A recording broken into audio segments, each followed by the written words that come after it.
Hi, I'm Puck from Puck Everlasting, and you're watching Disney Channel.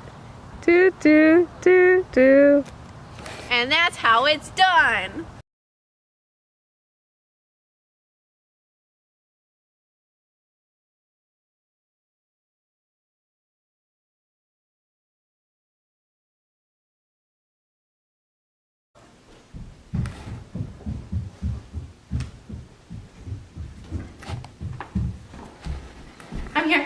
I'm here. Okay. You're fine. Hi guys, it's me, Dr. K. I have been called to use my power of framing to help set a lover's quarrel straight. I am going to travel back in time to the time of ancient Greece, in the city of Athens. I will be in disguise as Puck, a hobgoblin. Put the camera on me. Puck, a hobgoblin.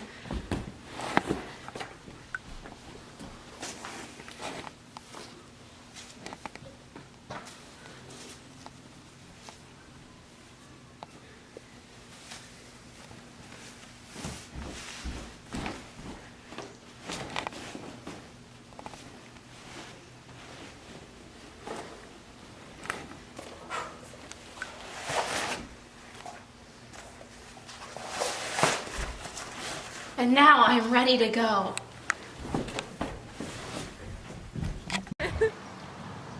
Are we all met? Pat, and here's a marvelous convenient place for our rehearsal. This green plot shall be our stage, this hawthorn brake our tiring house, and we will do it in action as we will do it before the Duke. My lovely Peter Quince. What sayest thou, beautiful bottom? There are things in this comedy of Pyramus and Thisbe that will never please.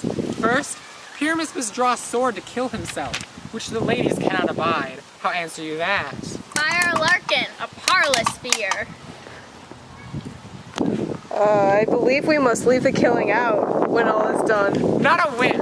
I have a device to make all well. Write me a prologue, and let the prologue seem to say we will do no harm with our swords, and that Pyramus is not killed indeed. And, for the more better assurance, tell them that I, Pyramus, am not Pyramus, but Bottom the Weaver. This will put them out of fear. Well, we will have such a prologue, and it shall be written in 6 and 8. No, make it 2 more. Let it be written in 8 and 8.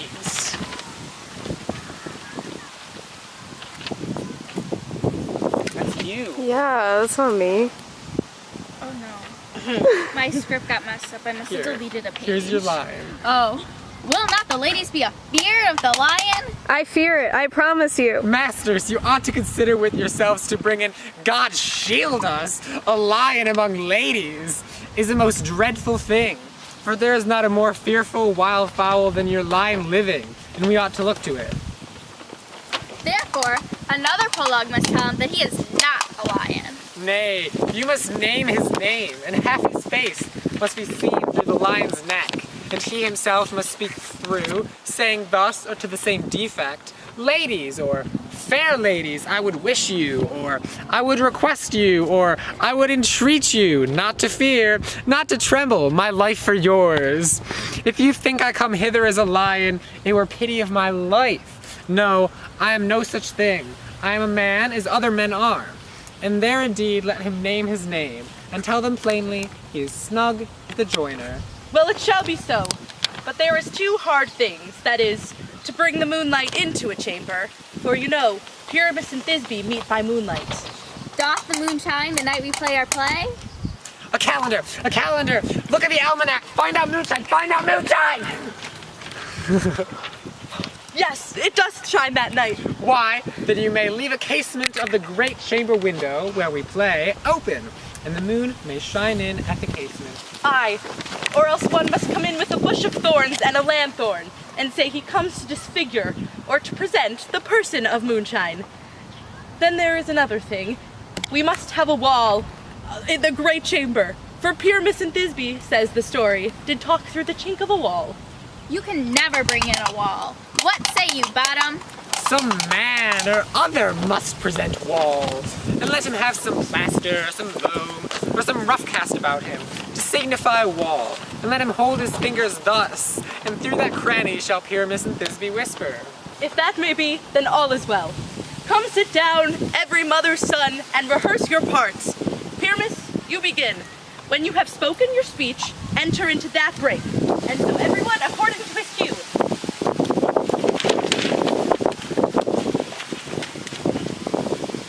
What hempen homespuns have we swaggering here? So near the cradle of the fairy queen? What, a play toward? I'll be an auditor. An actor too, perhaps, if I see course. Speak, Pyramus. Thisbe, stand forth. Thisbe, the flowers of odious savor sweet. Odors? Odors. Odors savor sweet. So hath thy breath, my dearest Thisbe dear. But hark, a voice. Stay thou but here a while, and by I will come to thee appear.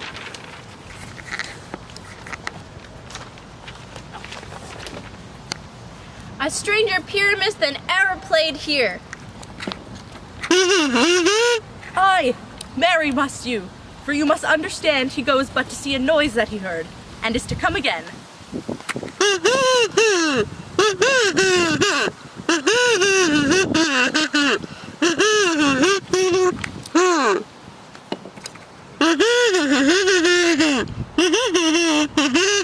Ninus is too, man. Why must you not speak that yet? You answer to Pyramus. You speak all your part at once, cues and all. Pyramus, enter. Your cue is past. It is never tire.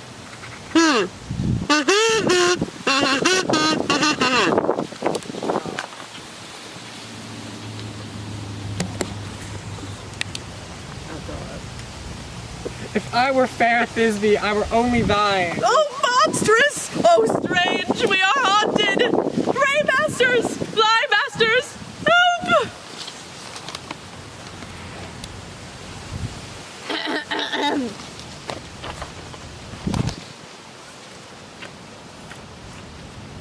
It's my turn. Okay. I'll follow you. I'll lead you about around. Through bog. Through bush. Through brake. Through breer. Sometimes a horse I'll be. Sometimes a hound. Sometimes a cognitive scientist. A hog. A headless bear. Framing. Sometimes a fire. And neigh.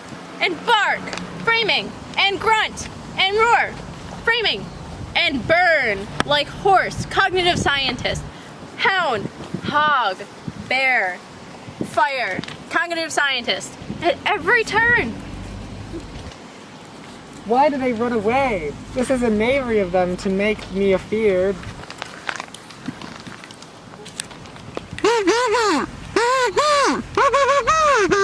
What do you see? You see an ass head of your own, do you? Bless thee, bottom! Bless you. Thou art translated! I see their knavery. This is to make an ass of me, to frighten me if they could. But I will not stir from this place. Do what they can. I will walk up and down here, and I will sing that they shall hear. I am not afraid. The ouse so cock so black of hue, with orange tawny bill, the throstle with his note so true, the wren with little quill.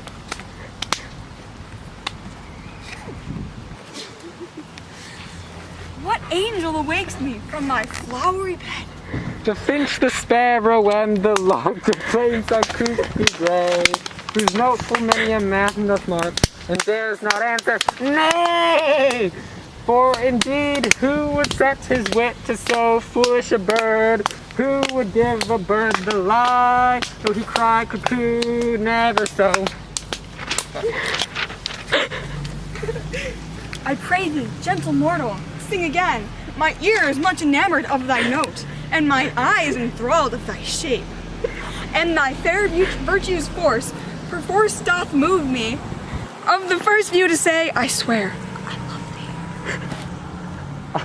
thee. Methinks, mistress, you should have little reason for that. And yet, to say the truth, reason and love keep little company together nowadays. The more the pity that some honest neighbors will not make them friends. Nay! I can gleek upon occasion. Thou art as wise as thou art beautiful. Not so, neither. But if I had wit enough to get out of this wood, I have enough to serve mine own turn. Out of this wood do not desire go. Thou shalt remain here, whether thou wilt or no. I am a spirit of no common rate. Summer still doth tend upon my state, and I do love me. Therefore, I do love you, thee. Therefore, go with me, and I will purge thy mortal grossness so. And thou shalt like an airy spirit go. Bippity boppity boo, I love you. Oh. Hi guys, I'm taking off my costume because it's hot, but just pretend that it's here. I wonder if Titania be awaked. Awaked. Then, what was that next thing came in her eye, which she must dote on in extremity? Here comes my messenger. That's not your line! Well, she didn't say it. Here comes my messenger. How now, mad spirit? Oh, what night ruled now about this haunted grove? My mistress is with a monster in love, and as is no, I fix on his head. And left, sweet Pyramus translated there. When in that moment, so it came to pass. Titania walked and straightway loved an ass. This falls off better than I could devise. But hast thou yet lashed the Athenian's eyes with the framing as I bid thee do? I took him sleeping. That is finished too. And the Athenian woman by his side, that when he waked, of force she must be eyed.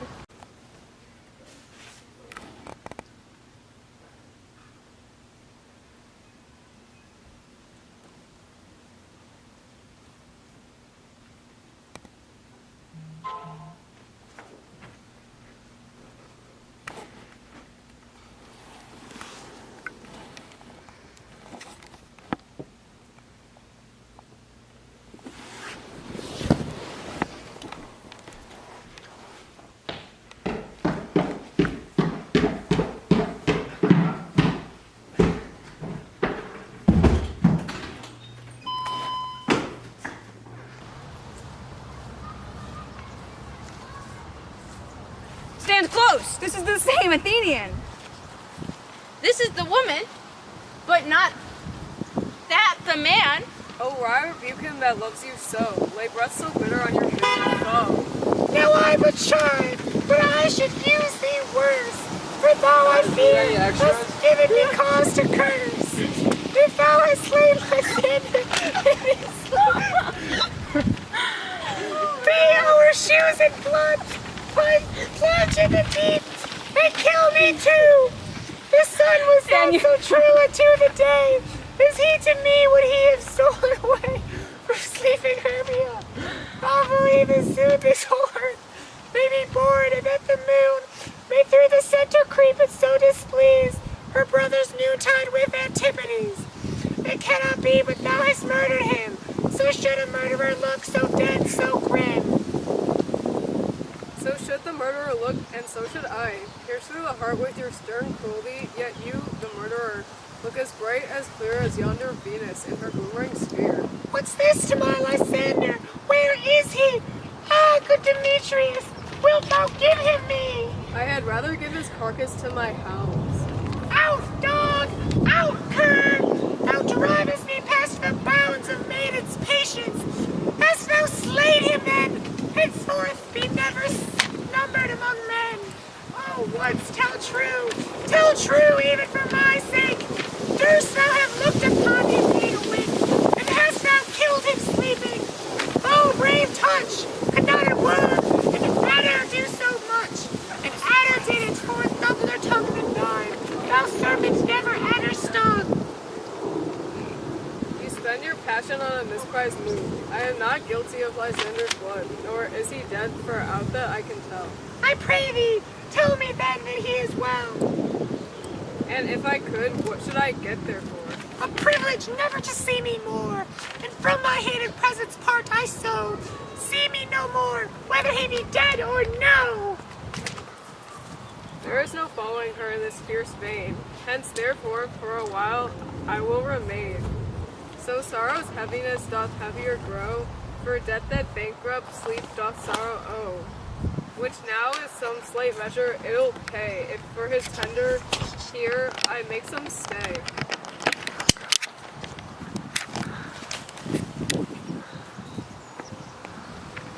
What hast thou done? Thou hast mistaken quite and laid the framing on some true love sight.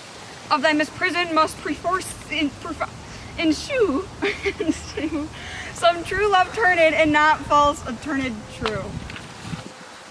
Then fate o'errules that.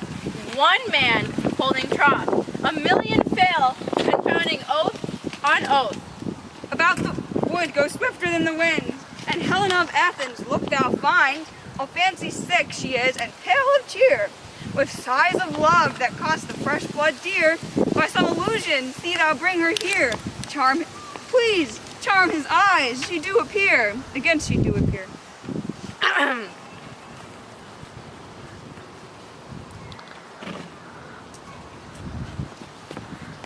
Flower of this purple dye, hit with Cupid's archery, sink in apple of his eye. Burning!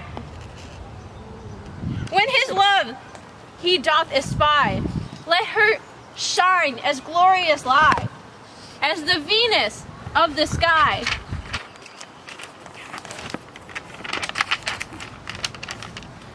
When thou wakest, if she be by, beg of her for remedy. Framing! Framing! Framing! I go. Look how I go.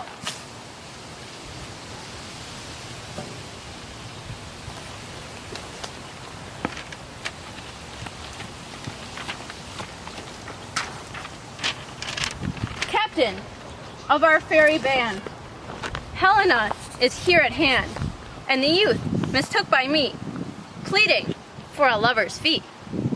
Shall we their fond pageant see? Lord, what fools these mortals be. Stand aside! The noise they make will cause Demetrius to wake. Then will two at once woo one. That must needs be scored alone. And those things do best please me, that befall preposterously. Why should you think that I've scored woo in scorn? Scorn and derision never come in tears. Look, when I vow, I weep, and vows so born, in their nativity all truth appears. How can these things in me seem to scorn you? Bearing the badge of faith to prove them true? You do advance your cunning more and more. When truth proves truth, oh devilish holy fray. These vows are Hermia's. Will you give her o'er? Weigh oath with oaths, and you will nothing weigh. Your vows to her and me, put into scales, will even weigh as both light as tails. I had no judgment when to her I swore. Nor none in my mind. Now you give her o'er? Demetrius loves her, and he loves not you. Damn, Helena, you sexy hot babe. To what by love shall I compare thine thickness? Crystal is muddy.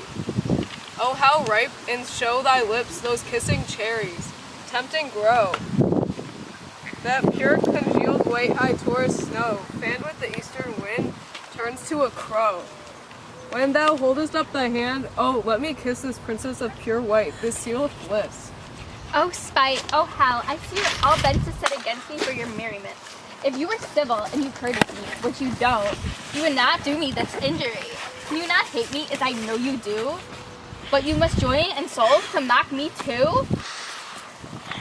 If you were men, which you're not, as men you are in show, you would not use a gentle lady so. To vow and swear and super praise my parts, when I am sure you hate me with all your hearts. You are both rivals and love Hermia, and now both rivals to mock me, Helena. What's your problem? A trim exploit, a manly enterprise, to conjure cheers up in poor maid's eyes? With your derision, none of noble sort, would so offend a virgin and extort a poor soul's patience to make you all a sport. You are unkind, Demetrius. Do not so. For you love Hermia, this you know, I know. And here, with all goodwill, with all my heart, in Hermia's love, I yield you up my part. And yours, of Helena, to me bequeath, whom I do love and will do to my deed. Never did mockers waste so much idle breath. You're the worst prankers ever. I hate you so much. Lysander, keep thy Hermia, I will none. If e'er I loved her, all that love is gone.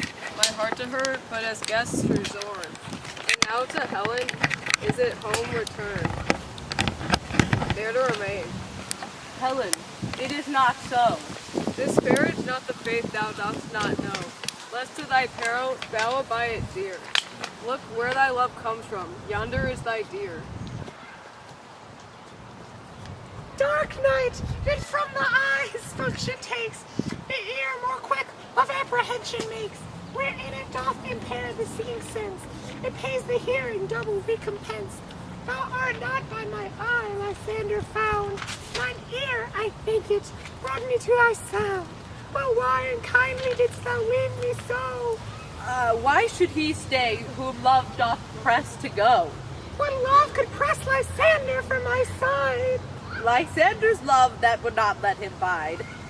Fair Helena, who more engilds the night than all you fiery O's and eyes of light.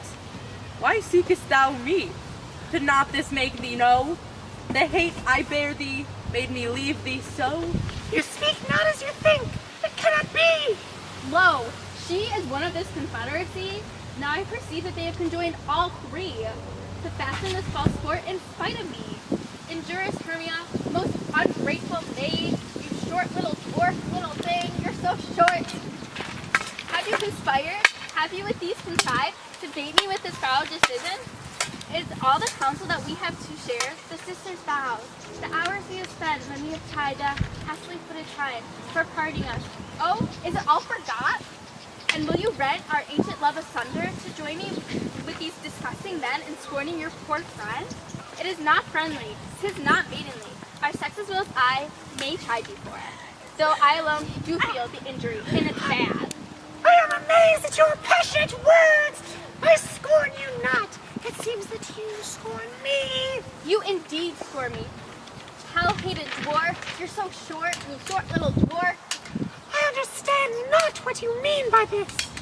I, do preserver, counterfeit, sad looks. Make mouths upon me when I turn my back, winking at each other, hold the sweat just up, this sport, well carried, shall be chronicled and well remembered. If you have any pity, grace, or manners, obviously don't, you would not make such an argument. But fare you well, 'tis parson my own fault, which dash your absence shall soon remedy. Stay gentle, Helena. Hear my excuse. My love, my life, my soul, fair Helena. Oh, excellent. Sweet!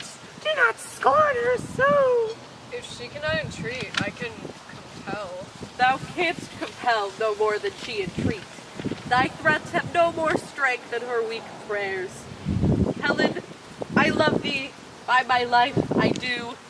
I swear by that which I will lose for thee, to prove him false that says I love thee not. I say I love thee more than he can do. If thou say so, withdraw and prove it too. Quick, come. Lysander, where to tends all this? Away, you Ethiop. No, he'll bracket. Seem to break loose, take on as you would follow. But yet, come not, you are a tame man. Go. Hang off, thou cat! Thou vile thing! Let loose, or I will shake thee from me like a serpent! Why do you grow so rude? What change is this? Sweet love! I love out tawny Tartar! Out loathed medicine! I hated poison, hence! Do you not jest? Yes, stop, and so do you! Demetrius, I will keep my word with thee. I would I had your bond, for I perceive a weak bond holds you. I'll not trust your word, you fake-ass bitch. What should I hurt her, strike her, kill her dead? Although I hate her, I shall not harm her so. What can you do me? Greater harm than hate! Hate me! Wherefore? Oh me! What news, my love? Am not I Hermia? Are not you Lysander? I am as fair now as I was here while. Since night you loved me, yet since night you left me. Why then you left me? Oh, the gods forbid! In earnest shall I say! I, by my life, and never did desire to see thee more. Therefore be out of hope, of question, of doubt. Be certain nothing truer, 'tis no jest that I do hate thee and love Helena.